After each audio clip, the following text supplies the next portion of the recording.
happy to welcome you all for the PhD Viva OC examination of my candidate Rajesh. I extend my warm welcome to our principal ma'am for this Viva OC exam. I extend my warm welcome to our external examiner, Dr. G. Yohanandan sir, the professor and head, Periyar University, Salem. We welcome you, sir.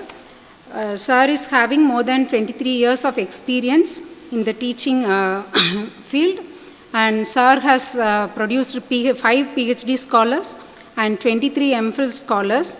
And sir's achievement regarding the publication, sir has published more than 90 publications, and in that 22 publications are from the Scopus journal. So we are very happy to be, since you are here for conducting this Viva OC exam, sir. Thank you for coming. Now I invite, hand over the session to our external examiner to conduct the Viva OC exam. Thank you.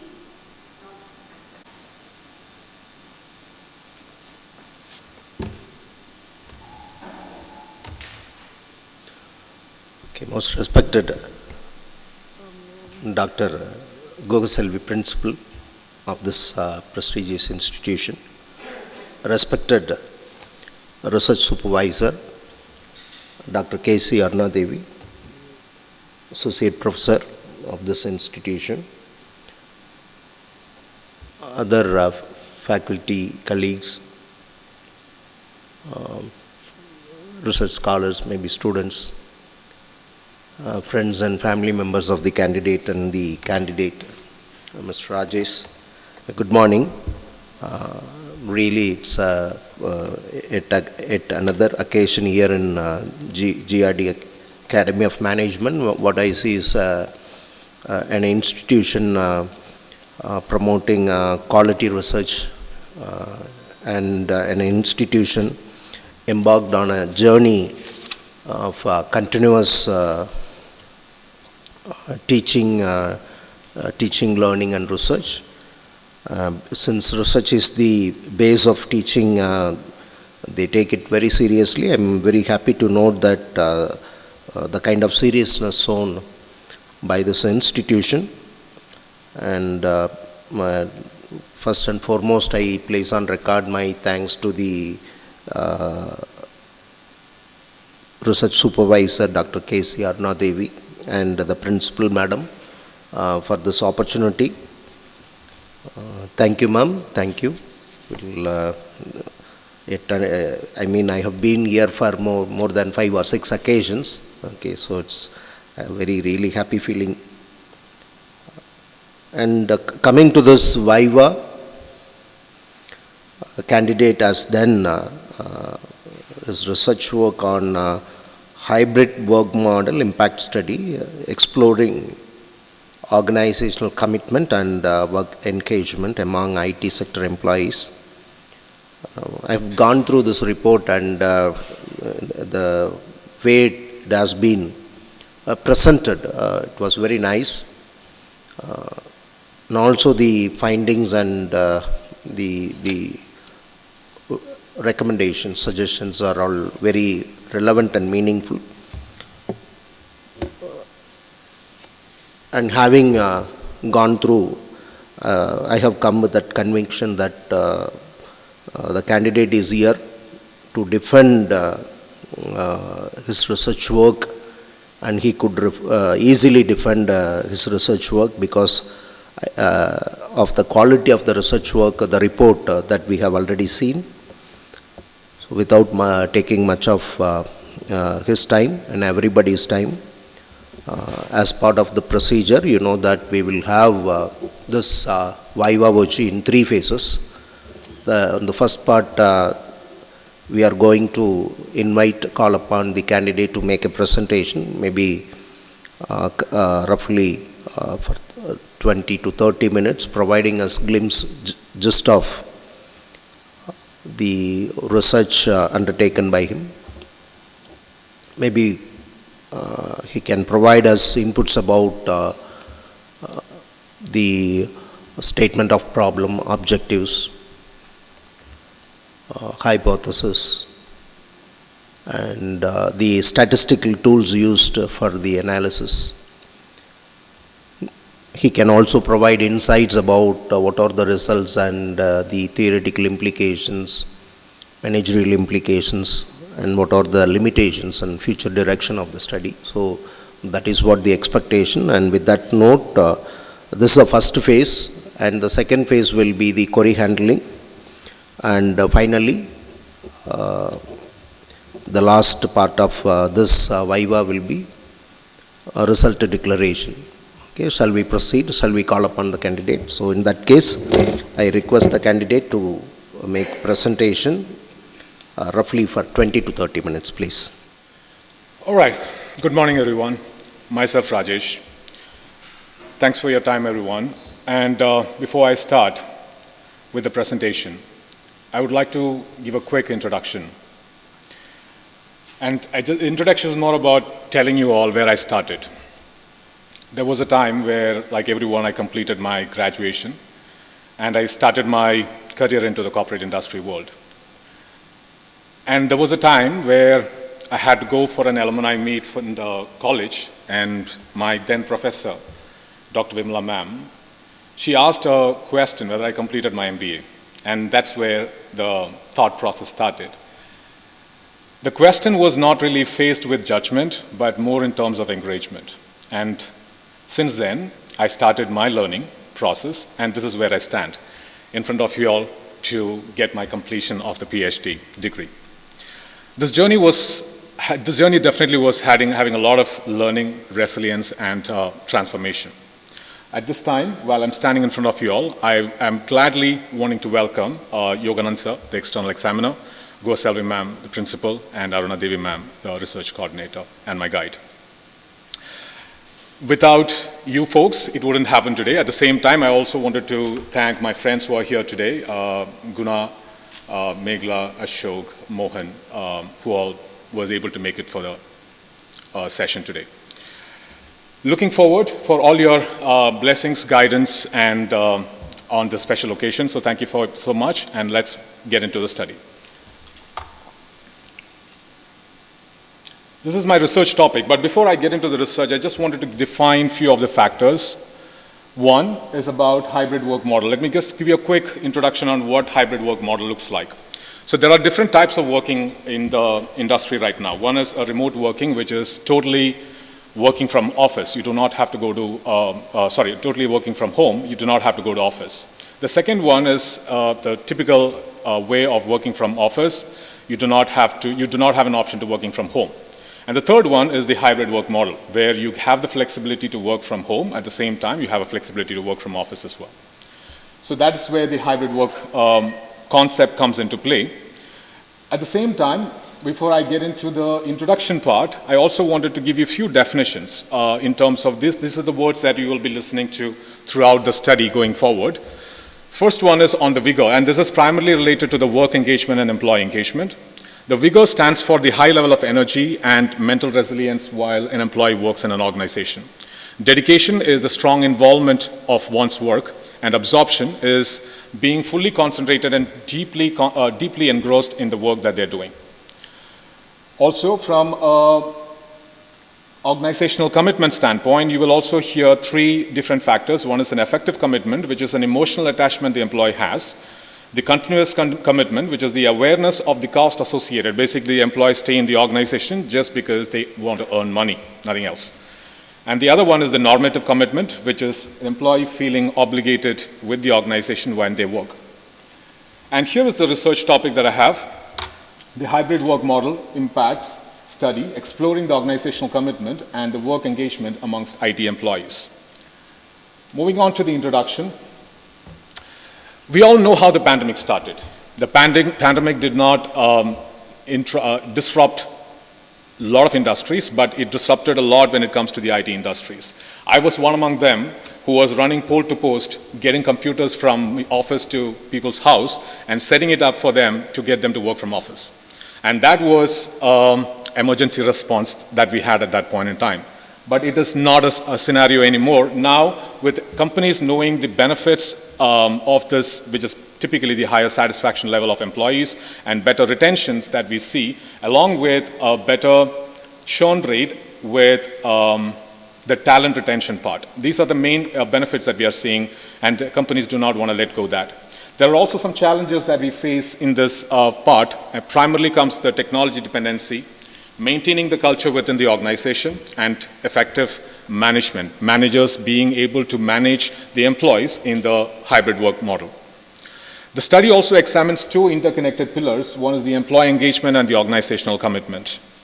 What matters the most over here in this industry is the new generation, which is the millennials and the Gen Z population. Here, one of the things that we have also seen is that this workforce expects very high flexibility and value alignment within the organization. Moving on to the statement of the problem. As we explained about the COVID-19 issues that we all faced, there were also opportunities and challenges the organizations faced during this time. I'm just quoting from a few of the authors. Romovan, whose research shows the millennials and Gen Zs demand flexibility differently, yet see psychological safety compromises. Plester and Lloyd identified 5 engagement essentials but found the isolation risk still being there. Santillan proves the digital leadership is critical, yet can't replace spontaneous collaboration. Macy's study reveals organizational commitment faces similar challenges. Isolation and perceived lack of support creates significant risk despite satisfaction gains that we see in the industry. The critical question still remains that how do organizations systematically cultivate engagement and commitment, especially in the digital environment? Moving on to the research gap. Let me highlight about 3 major research gaps over here, and I also wanted to let the group know that the research was done on Coimbatore city with technically the tier 2 city, did not look into the tier 1 cities, primarily because there were enough research that was going on in the tier 1 and the metropolitan cities. So wanted to look into that aspect. The hybrid work remains understudied compared to the fully remote or the traditional flexible models, especially post-pandemic. There were limited study that exists, especially for Coimbatore and Coimbatore's IT sector, limiting localized understanding. The pathway linking the hybrid work to organizational commitment and employee engagement remains under-examined. So that's where we spent our time and energy and effort into. Moving on to the need for the study. The Global Workplace Analytics report in 2023 says 74% of the IT organizations have completely moved into the hybrid work model, which is the framework we adopted post-pandemic. The research by Raumann, Plester, Lloyd, and Santillan shows the hybrid work can enhance both performance and employee satisfaction. However, there are few research gaps that we have identified. Like we mentioned earlier, the tier 2 cities are totally under-examined, and also the dimensions. When I say dimensions, I would like to quote to the definition that I mentioned earlier. Employee engagement dimensions, which are the absorptions, vigor, dedication, and similarly on the organizational commitment as well. Moving on to the scope, the study provides in-depth analysis into the hybrid work model's impact on employee engagement and organizational commitment, especially in the IT environment. And also relating it to the background of the employee and the role specifications where they're coming from, basically talking about the demographic factors of the employee. The organization and the policy makers also have few critical areas to look upon, like the self-sufficiency, communication, and digital leadership. We are examining how the demographics, experience, role types influence engagement and organizational commitments. The findings enable evidence-based workforce strategies and policy development, helping the organization maximize the benefits that we could get out of the hybrid working model. Moving on to the objectives of the study. To study the perception of the employee towards hybrid work model, employee engagement, and organizational commitment. We are also looking at the relationship amongst the hybrid work model, employee engagement, and organizational commitment to employees working in hybrid mode. We are also analyzing the difference in the perception of the employee towards the employee engagement, organizational commitment, and based on their demographic profiles. We are also examining the impact of the hybrid work model on employee engagement, and organizational commitment. Moving on to the review of literature, I would like to confess that we have done 151 article reviews, of which 50 reviews were done on hybrid work model and employee engagement, along with 51 reviews on organizational commitment. This is giving you a glance of how the review of literature looked like from an employee engagement standpoint, and this is on the hybrid work model and on organizational commitment. Moving on to the research methodology. The research design was descriptive and exploratory. The study was done in Coimbatore. We used both the primary and the secondary data. We conducted the semi-structure interviews as our primary strategy, supplemented by the secondary data, which was our existing literature reviews and reports. These are the instrumentations it was used for the research study. We used, the measures used were the demographics along with the independent and the dependent variables with multiple factors, and the total number of items are the number of questions that were mentioned, that were put forward for the questionnaire.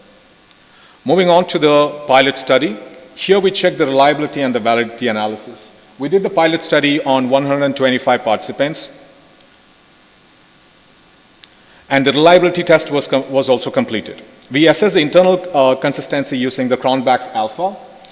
All the constructs exceeded the 0.7 threshold, ranging from 0.892 to 0.927. The benefits of hybrid work scored at the highest at 9.927, confirming our survey items reliably measure intended constructs. From a validity standpoint, we tested the construct validity using the confirmatory factor analysis. For employee engagement, our three-factor model came across as excellent fit.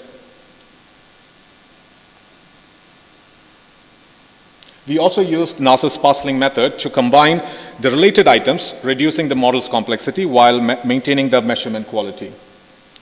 High Cronbach's alpha scores confirmed internal consistency.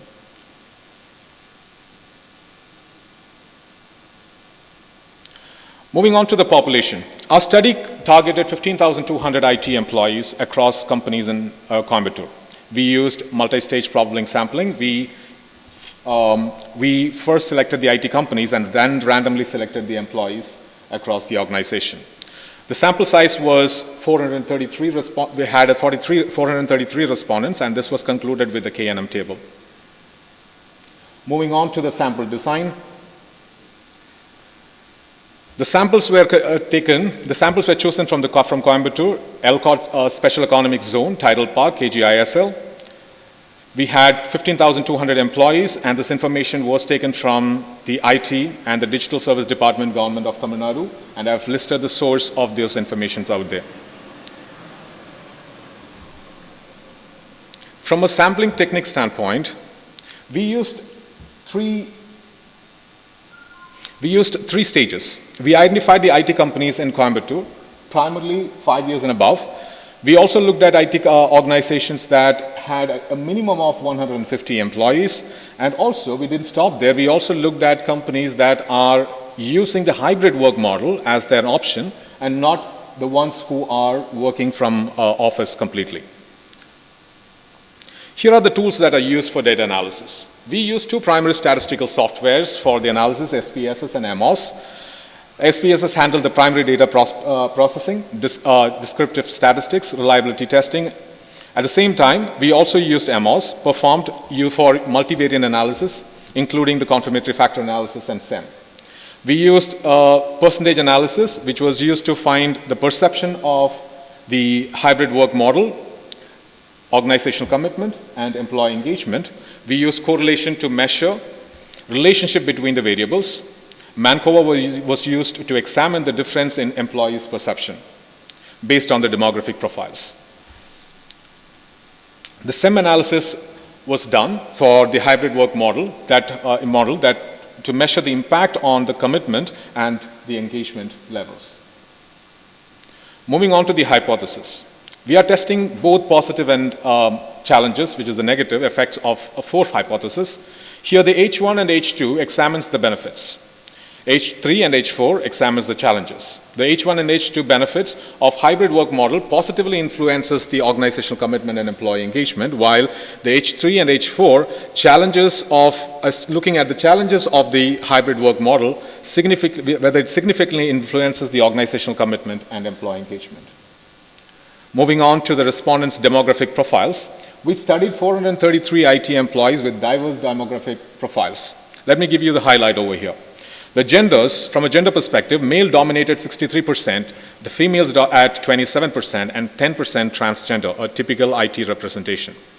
The age, and from an age and experience standpoint, 39% were aged between 41 to 50 years, 53% having 16 plus years of experience. From an education standpoint, 43% held postgraduate degree, 35% of them had technical education. From an income standpoint, 55% earned above 71,000 rupees monthly. The marital status stood at 58% who were married. As an assessment, I could tell you that we have a group of people, of this 433 IT employees, who are well experienced,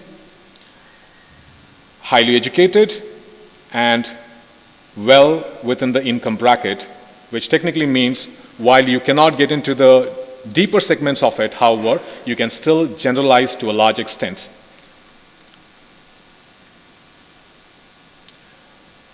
Moving on to the percentage analysis, here I would like to quote to the first objective that we had, to study the perception of employees towards hybrid work model, benefits and challenges. Here the good news is that the employees strongly embraced hybrid work model. The 80% of them engaged were 80% of them were highly embracing the hybrid work model. The reasons were also pretty interesting. The majority of them looked at the benefit of reducing the carbon footprint. Basically, commuting to office increases the carbon footprint, and they found that as a reason. And this is something that we can correlate to the demographic profile that we just noticed, especially with the people who are highly educated and highly tenured. Improved work-life balance and cost savings was another aspect. Cost saving because, again, directly relating to fuel charges, expenses. Work engagement was at the highest at 73.5%, with dedication reaching 78%. The employees are energized, focused, and productive. This is on the work engagement levels, and this is on the organizational commitment. But I also like to call upon a few of the organizational commitment challenges that we saw over there, which was trending at around 59.7%. The most concerning was the normative commitment. The loyalty and obligation sits at just 49.5%. Employees stay because living in Coimbatore is expensive, not because they like to be part of the organization. Moving on to the correlation, relating this to the second objective that we have, we found all are positive and are significantly correlated. Moving on to the preliminary analysis of the main data, 3 critical validation tests were conducted to ensure the data quality. Normality test, homogeneity of variance, and multicollinearity test.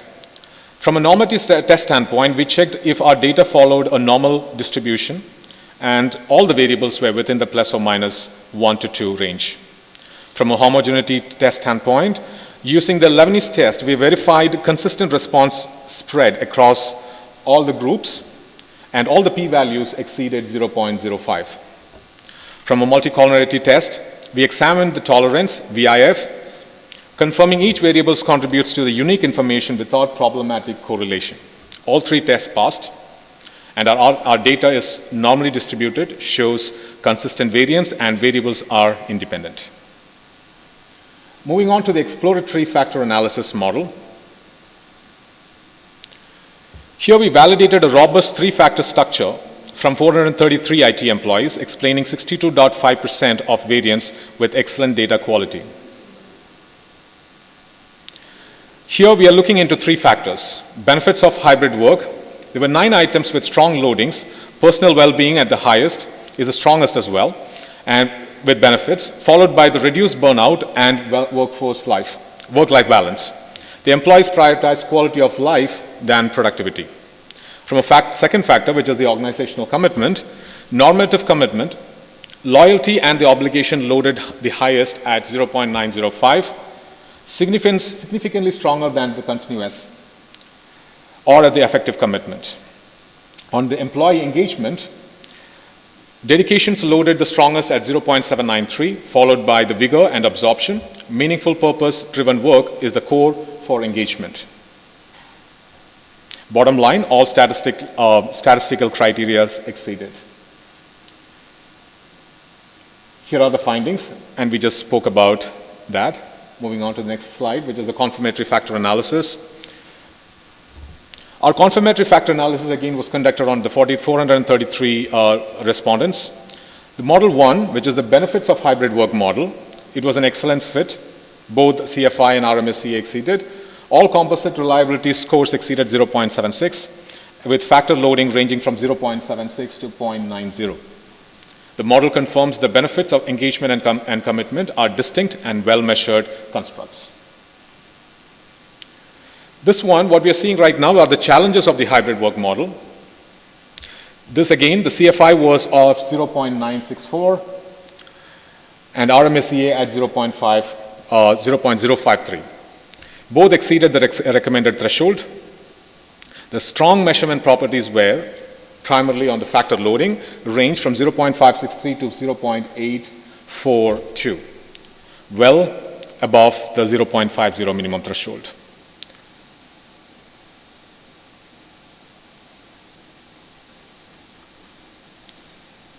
Moving on to the Mancowa analysis. This is the demographic factors and the organizational commitment. Experience and the age shows the strongest with overall influence. Continuous commitment significantly influenced age and experience. Normative commitment significantly influenced gender, age, educational qualification, experience, and monthly income. Effective commitment significantly influenced by gender only, and all demographic factors except the marital status show significant multivariant effects. This creates significant retention risk for the organization. When better opportunities arise, employees will leave the organization. From a work engagement standpoint, age shows the strongest influence across all three dimensions. Gender significantly affects vigor only. Experience and monthly income significantly influence dedication. The marital status and educational qualification shows no significant effects. Moving on to the structural equation modeling, SEM. There was a strong positive relationship that was identified. Benefits of hybrid work significantly impacted the employee engagement.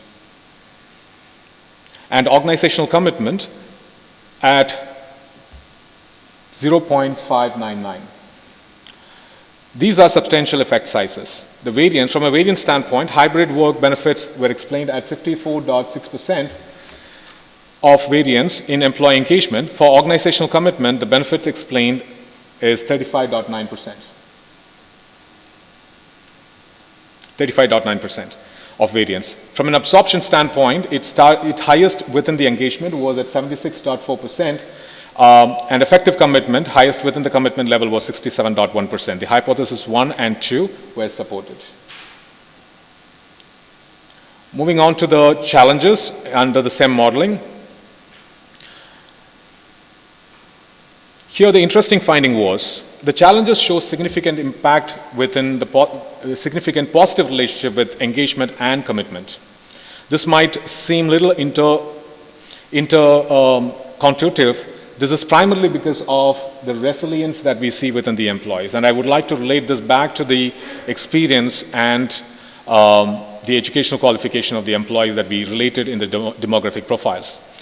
What we see over here is primarily when employees are challenged, they are highly engaged within the organization.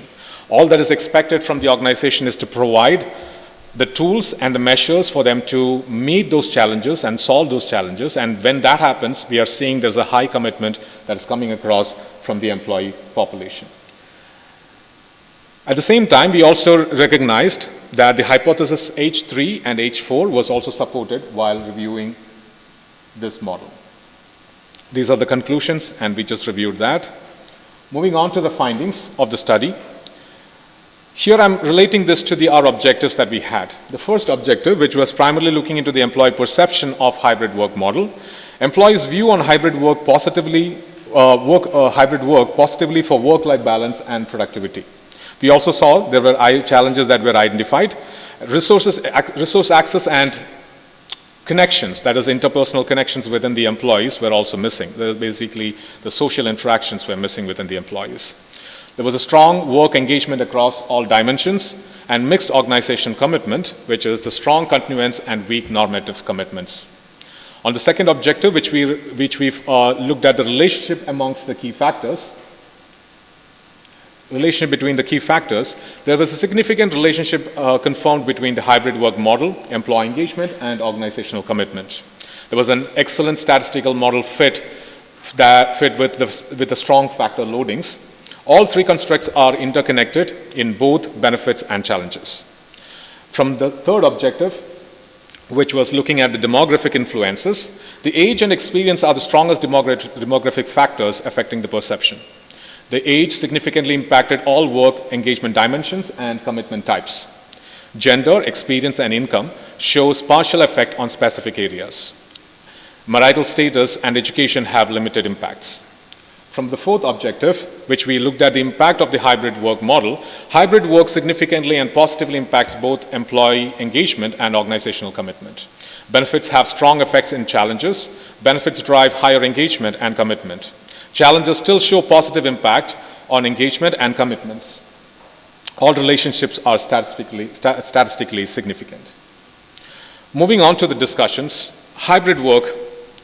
Hybrid work benefits shows a beta coefficient of 0.739 on employee engagement and 0.599 on organizational commitment. Statistically significant, strong relationships. The three factors of success included work-life balance, flexibility, and autonomy. Here's the counterintuitive finding. Challenges don't reduce engagement when employees have the tools and support to overcome them. They actually increase commitment. The discussion on employee engagement dimensions.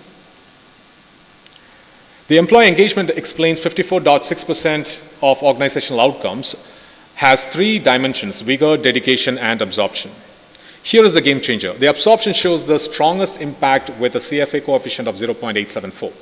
The hybrid work excels here because the fewer office distractions plus customized environment equals significantly enhanced productivity. So the high productivity because low disturbance working from home. Work-life balance contributes to 14.3% direct impact on engagement. Two non-negotiables for success were ethical leadership and intentional social connections. Moving on to the organizational commitment. The organizational commitment explains 35.9% of the outcome, but not all commitment is equal. And let me give you the breakdown over here. The affective was at the strongest, continuance was the weakest, it's at 0.577, and affective commitments were the employees who stay because they do not want to stay with the organization, but they stay for the cost benefits. Where do organizations come in? What is the support that the organization needs to provide, which is primarily the adequate resources for the employees, recognition and transparent communication, and a support system.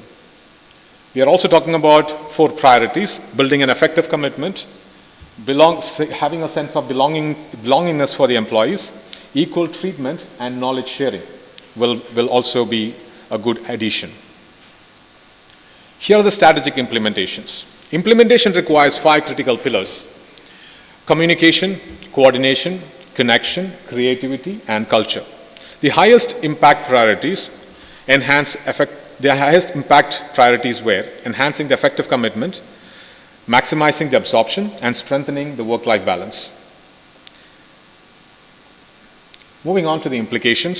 Strategic actions across 3 critical areas to maximize success. Build the foundation. Here we are looking at, we are also recommending that we provide clear policies for the organizations to have flexible schedules, schedule flexibility for the employees, work-life balance, employee autonomy, invest in robust technology infrastructure, and a comprehensive training for the managers for their physical virtual integration. The second one is on the drive on employee engagement. Providing the resource and minimizing digital fatigue is a primary reason for these days. So killing the digital fatigue is an important reason why we need to increase the employee engagement. Strengthening the dedication, which technically means we need to ensure the employees understanding, or the employees needs to understand the meaningfulness of the work that they do. Show them the larger picture. Strengthen the organizational commitment. Building emotional bonds and fostering community. Create communities within the organization itself. You will have interest groups within the organization. Use those interest groups to get the commitment within the organization. Showcase unique benefits to drive continuous commitment and communicate organizational values and enhance normative commitment. And this only happens when the companies continuously communicate with the employees in terms of what they do and how they do. Moving on to the limitations of the study. We have multiple scope over here.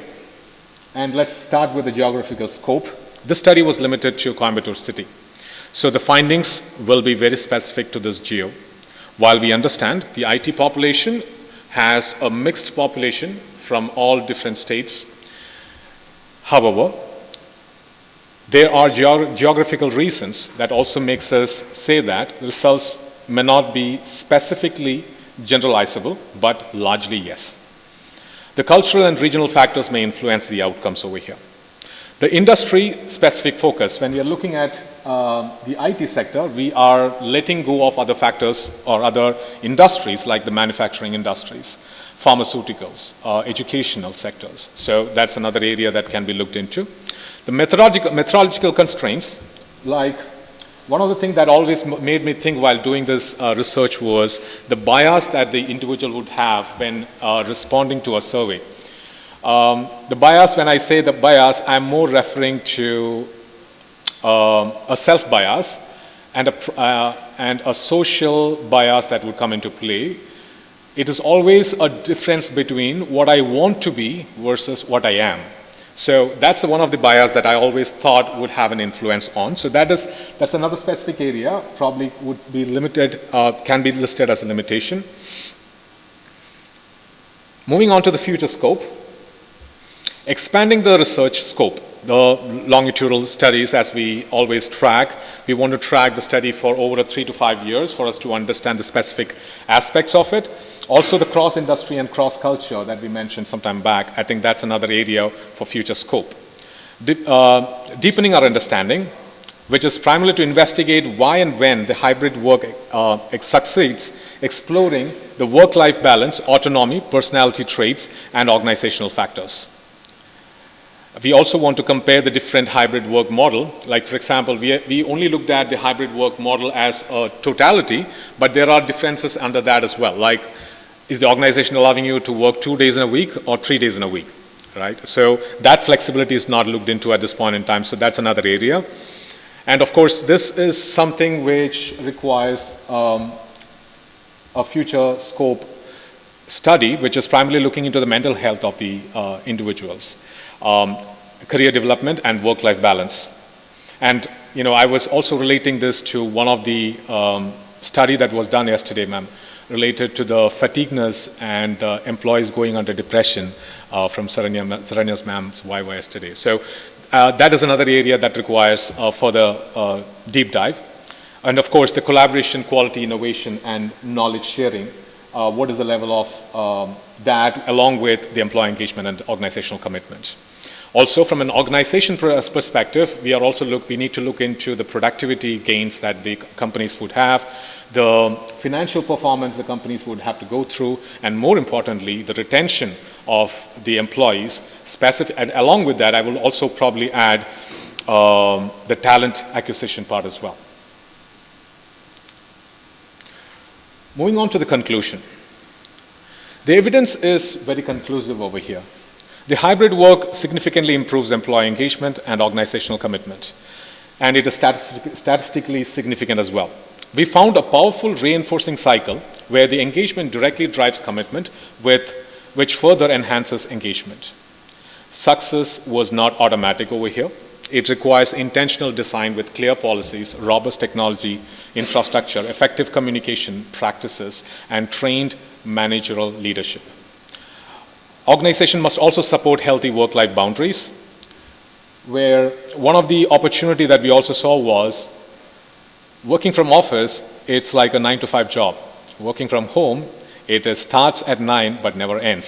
So it is also, but I think it is more also to do with the culture that we all live in. So it is also important for us to draw boundaries, and when it is happening just at the employees level, it builds stress. But when it happens at the managerial level itself, when we look that as a very healthy work environment, the boundaries gets defined, and that brings a good work-life balance. The companies should not look at these impacts as compromises. They should look at this as strategic values. A well-designed hybrid work model delivers more engaged employees, stronger retention, better talent attraction, and enhanced organizational performance. The question isn't whether to adopt the hybrid work model, but how to implement it effectively and to capture these benefits at the fullest. When done right, everyone wins. Thank you so much.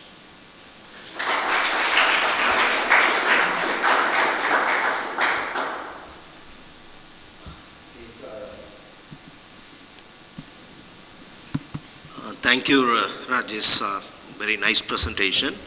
Really glad that you have done your homework. Okay.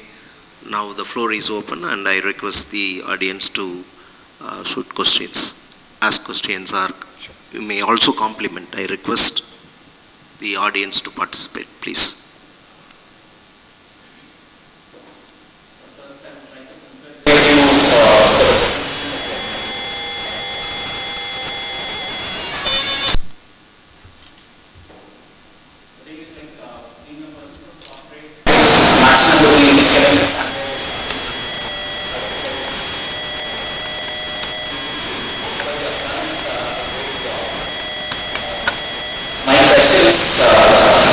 From the presentation of ceremony, we have seen that challenges is also having a positive relationship with work engagement.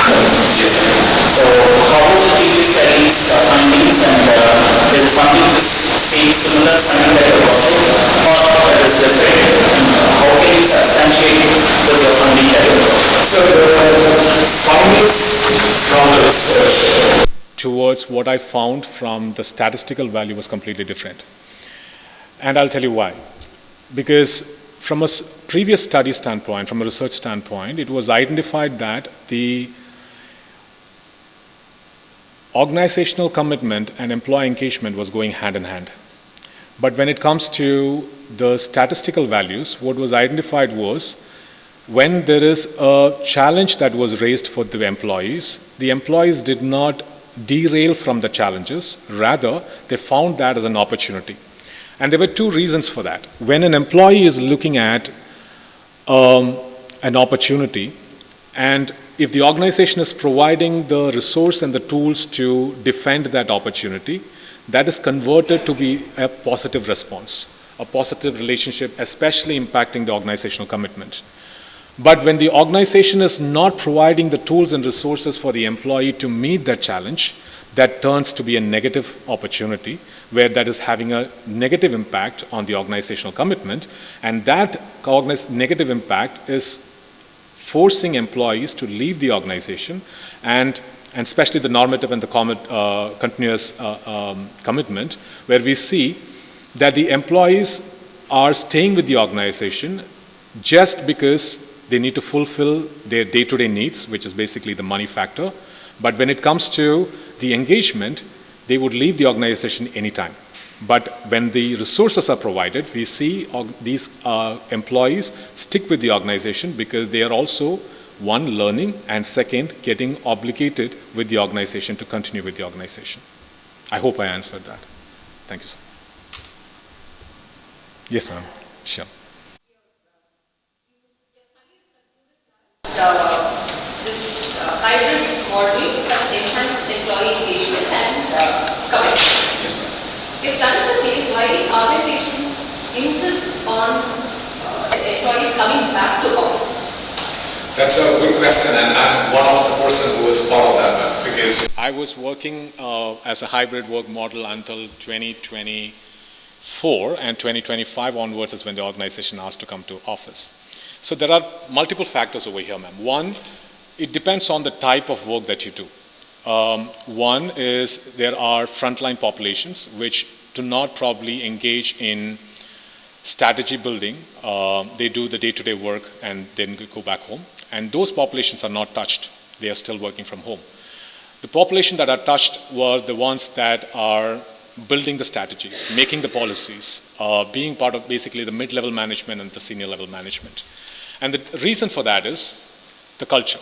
Because when you work from home, the culture of the organization is totally missed out.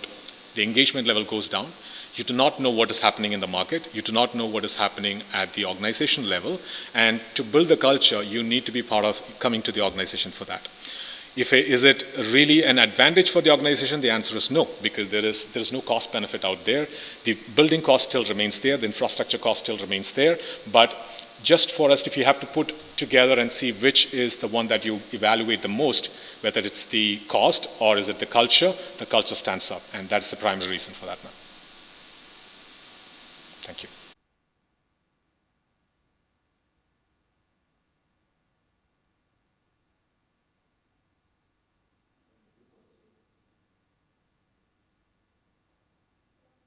Yes, ma'am. From one to a test. Because gender, experience and income is going to be significant with your variables. Okay, so have you done any post-hoc test to find out which gender or which experience group is showing that significant difference? no, ma'am. You're talking about correlating whether it's a male. Which was indulged in that, female versus transgender. No, we did not. That's a scope. Yes, thank you.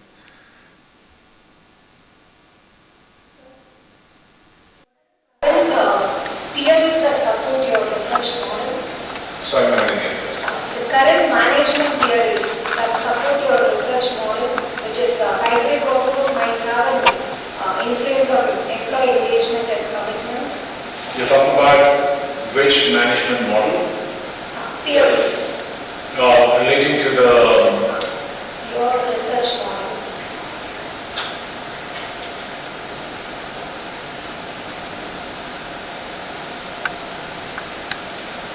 on the organizational. Sorry, I didn't get the question right. I'm so sorry.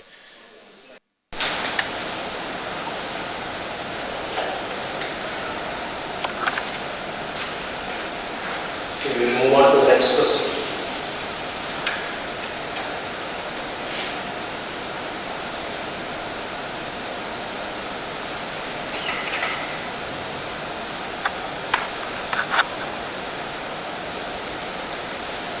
Guys, whatever the term you prefer.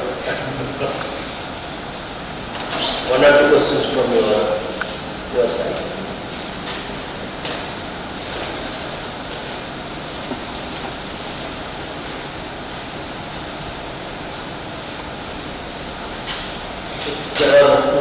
Yes, please, you are asking question. Ma'am, you are your side. Any more questions? Just one or two questions. Okay, let me ask you question. Sure. You have mentioned about the hybrid work model. Can you go to maybe first few slides, I think. First slide or second, third, somewhere. The front end.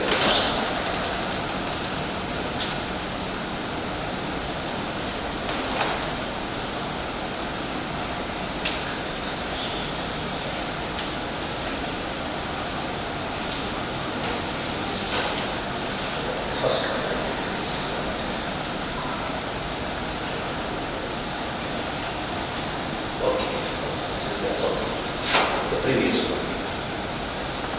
Previous.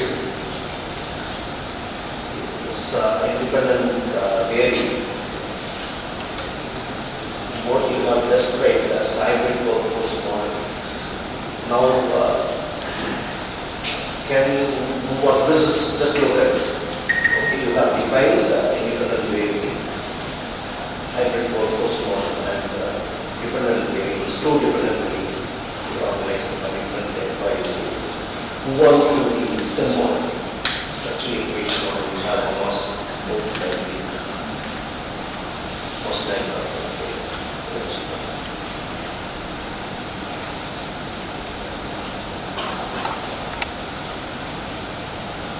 Okay, yeah, that previous. You have two models, right? You have two models. Yes, benefits and challenges.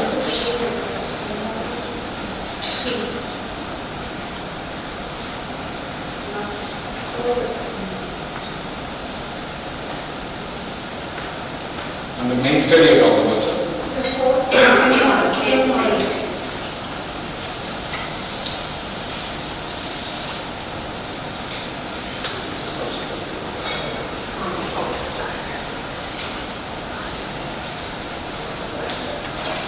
Just look at this. Where is the independent?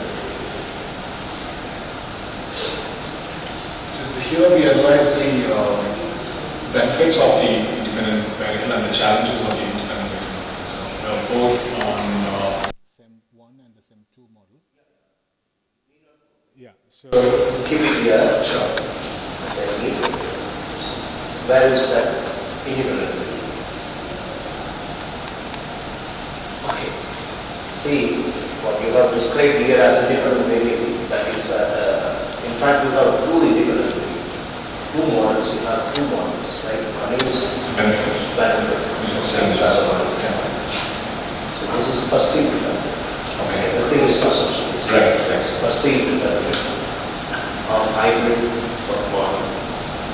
Other one is perceived challenge of these two are the independent variables. But it's incorrect to claim that hybrid work model by itself can be independent. You have some statements, okay, like this, okay, these statements, that becomes your independent. Not having this perceived benefits and perceived challenges are the two independent variables. Okay.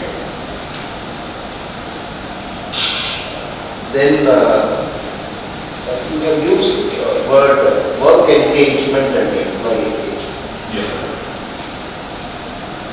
I could see in some places work employee engagement. Yes, sir. Used to interchange.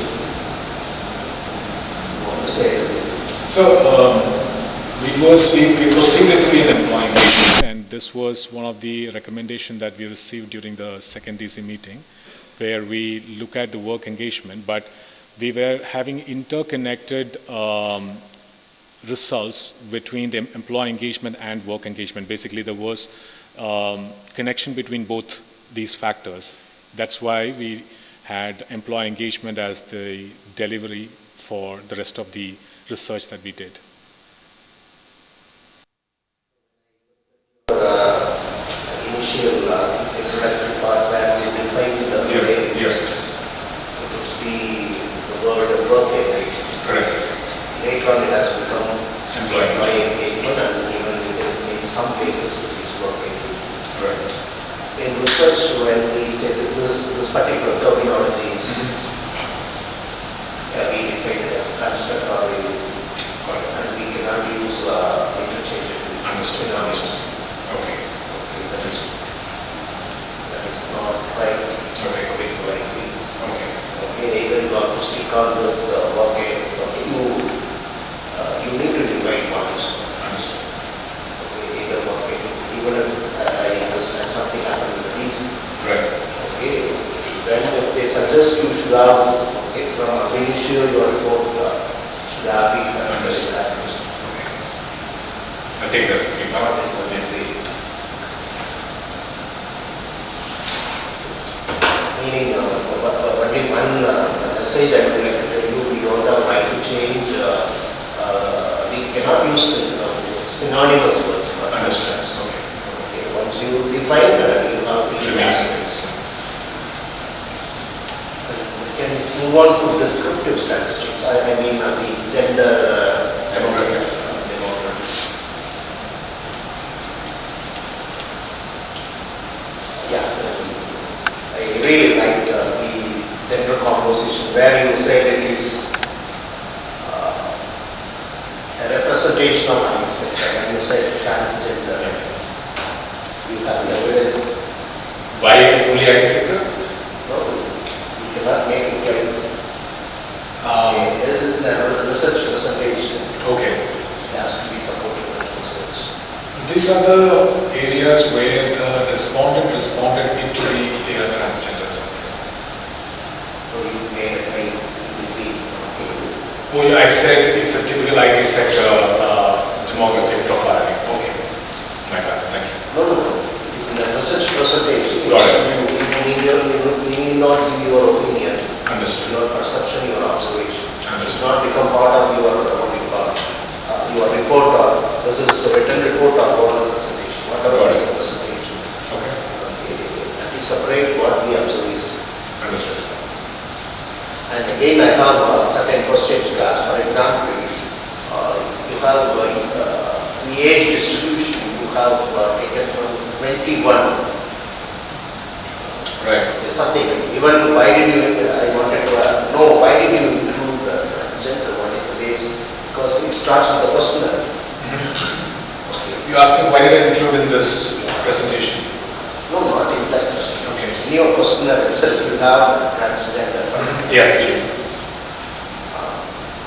What is the logic behind including that particular transgender category, for example? One, that way, same manner. I'm asking you, for example, 21, you started with age 21 to 30. What's the logic behind why not 18? I'm asking you, it's directly, why not 18?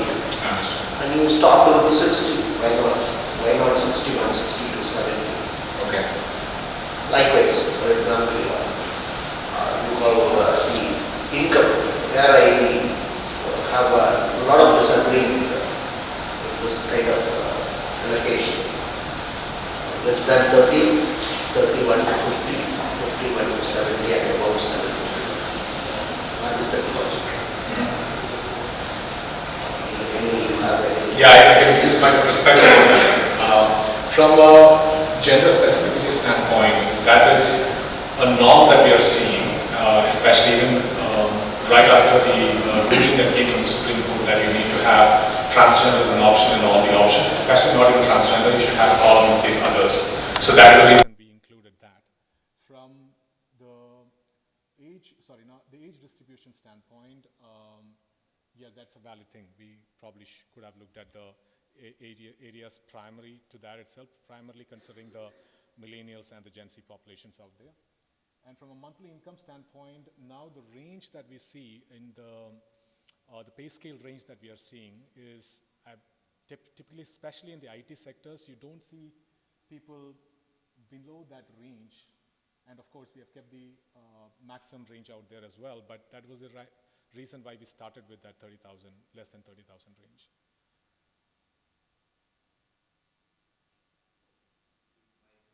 Is that frequency, I mean number of respondents depends on how you define this income range. Okay. Instead of 30, if you put less than 50, 50 to 1 lakh, 1 lakh to 2 lakh, 2 lakh to 3 lakh, something like this frequency distribution. Okay, you're talking about the distribution. Okay, right. Oh, you're talking about the same. I'll put it very simply. No, I got it. Okay. The initial range is 30,000. Yeah. Then 31 to 50 is 20,000. Correct. Yeah, another 20,000, another 20. Above 70 is a very large window where you are able to capture, you know that the number of employees belonging to that particular category will be much higher. Yes. Okay. So number of people, so that is what we call as a bias. Got it. Okay, or kind of an error. Got it. Because it is in your hand, you can decide where more employees should be based on income. Likewise, is this one also, age also. Okay, where you can have a different, what do you call, bracket. You can basically steer the research basis the gaps that you see within. So, just for your Thank you, sir. That's all. In case employees or consultant after completing UG, they join an company. So by the time they complete their UG, they become 21. And Gen Z is also included. So why not give you 21? No, it is very simple. The answers would be like whether it is based on pilot study. How do we know there are no employees in the age group of 18 or 19, 20? Because they become major. No, I'm just saying that 18 we should not do a survey with persons below that. My mind is below 18. So it is logical to have 18 under. But there is a justification. He could provide a justification in the way like conducted a pilot study where I found none belonging to that category. None belonging to the age group of 18 and 18, 19, something like that. So I started with 21. So for everything, even for the transgender, the pilot study becomes a base where we decide because we can have open-ended pilots, open-ended questions. Okay, even transgender or people don't want to associate it, don't want to say that can be an option. That's right. Okay, so only one response that you could give.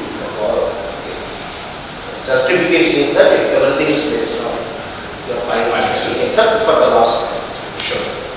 The last one, that is not symmetrical or right way of distribution. Got it. We can decide more people, for example, if you start with 1 lakh rupees per month, you can have more people on each first option. You will have better distribution out there. Also educational qualification. See, the problem is that whenever you analyze this with, say, the benefits or challenges, okay, when you have more number of people in one band, okay, there is a possibility that result will get affected either positively. It can influence either ways. So you need to have like a literature evidence. Whenever you cannot make a claim on yourself. Okay, I saw this. Okay, so that's the reason I asked. For example, transgender, I would say, I conducted a pilot study and I could see that, okay, some people, okay, don't like, okay, transgender. So in main survey, I will include that. Okay.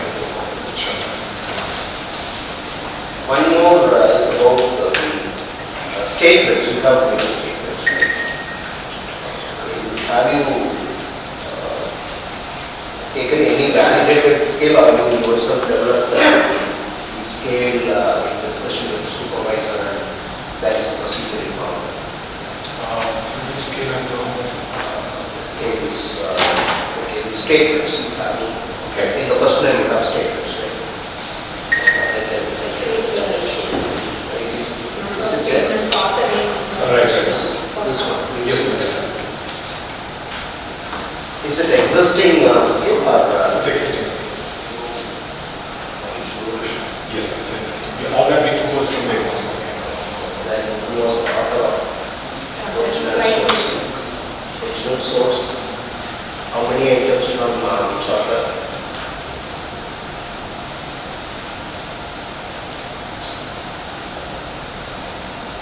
Research methodologies.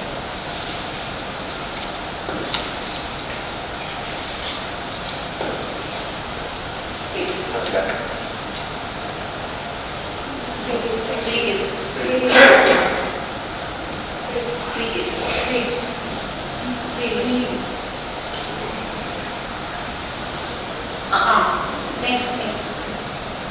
Actually, for hybrid work model, we are out of few questions from the personal research professor. A few questions we created and we discussed with the subject expert and conducting a public test to performance. For the leading work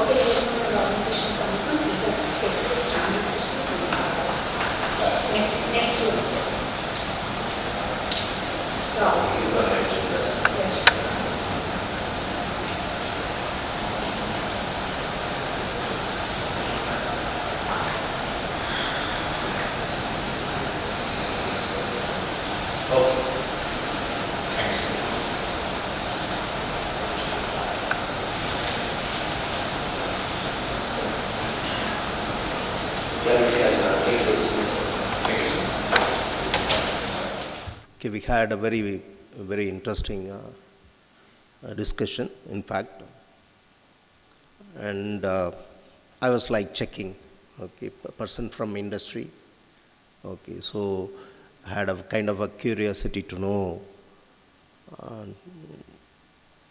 how you did it, and you did. I'm sure that I understand that you have taken all your, you have put your heart and soul into it. And now what I've seen is a very good presentation, because sometimes people, they know everything, they know what is there in that, but they may not be able to express in a forum like this. There are people, they good researchers may not be able to communicate. But I could see that you are able to communicate. But only one suggestion, like I said, that we have to stick on to what we found from the particular research. We should not add our own observations, our own comments. Comments can be reserved for the discussion part.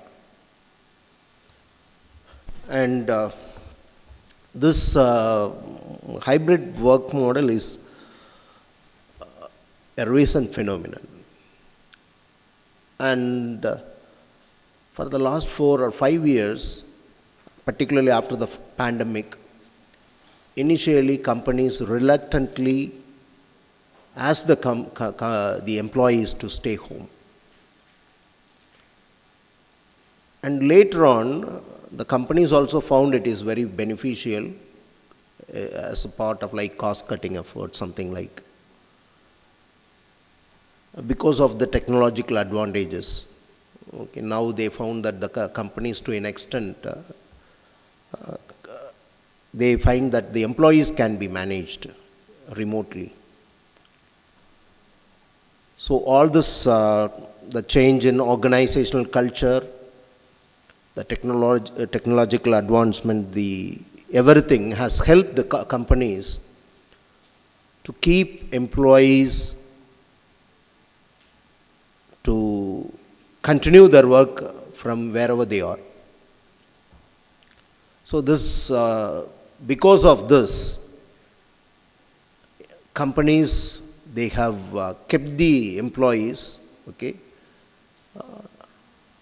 asking them asking them, okay, don't come to the organization, okay, because, and what happened, I could see that a lot of organizations, they have vacated their office buildings, a lot of cost savings. But now, slowly, some organizations like Rajesh has pointed out, highlighted, that there is a need for people to come together, particularly at the middle and senior level people, to discuss on strategies, long-term plans, some work coordination, something like, for which definitely the kind of interaction is required. And so, and also sometimes as a part of training, they are also asking the tertiary managers or lower level employees, technical people, to visit offices for some reasons, training and other kind of reasons. So this is a tremendous change that is happening, that has happened, and slowly it is evolving. It is not static, it is evolving. And this requires that this phenomena, the changes happening need to be studied. Research need to be undertaken so that something useful can be found, that can be useful to the employees, to the organizations and the society at large. So looking at all this, what I believe that this particular research, the research undertaken by Mr. Rajesh under the guidance of Dr. Aruna Devi Madam, is a very relevant research work. It has having a lot of novelty. Only one thing is that they wanted to say something, okay, but the novelty what I have seen, like they have conducted two models, we call it as confirmatory factor analysis model. Okay. For benefits, one model, and challenges, a separate model. Normally we go with an integrated model, where we will have one factor extraction, okay, leading to, we can have a lot of discussions on that, okay, and that is may not be of interest for my young friends here, but that is a different approach, a novel approach. And looking at the analysis, and I have seen like entire, I have read the report. Okay. So the findings are very relevant. Okay, the findings, some of the findings, okay, they highlight how the affective component, how the cognitive component, they play different kind of a role, but they all important. It is not like one is important, another one is less important, but they play a different kind of role, okay. And so naturally you have given suggestions. Some of the suggestions are very practicable, implementable suggestions, very good suggestions. So I'm really convinced with the quality of the research work carried out by Mr. Rajesh. And I have observed that the presentation was also equally good, and he clarified to all our doubts, okay, and defended his research work. And as witness, as all of you, okay, what do you think? Do you agree with me? Okay, you have still any doubt? You have anything to be clarified with regard to this research work in connection with this? Gentleman over there, shall we award him? Proceed to recommend. We cannot award, but we can proceed to recommend for the doctoral degree. Shall we? Okay. If all of you agree, then with the permission of Principal Ma'am and the research supervisor who is the convener of this Viva examination panel, I, in the capacity of external examiner, I would like to convey the unanimous decision of the board, okay, which in concurrence with all the participants, that we recommend the candidate, Mr. Rajesh, to the syndicate of Bardiyar University for the award of doctoral degree in management. Okay. So henceforth, we expect everyone, okay, to use the prefix doctor and call him Dr. Rajesh. Congratulations, Dr. Rajesh. Okay. Okay. I wish him all the very best for his professional career. Maybe in IT sector, I want him to continue his research work. I do not know what is the purpose of you acquiring a PhD, but after spending a lot of time and effort, you are, okay, lot into it. You have put a lot of things into it, okay, emotions into it. That should not go waste. Continue your research work, and I wish you all the best, very best, okay. And once again, I thank Principal Ma'am and the research supervisor and everyone, okay, for this particular, okay, opportunity. Thank you.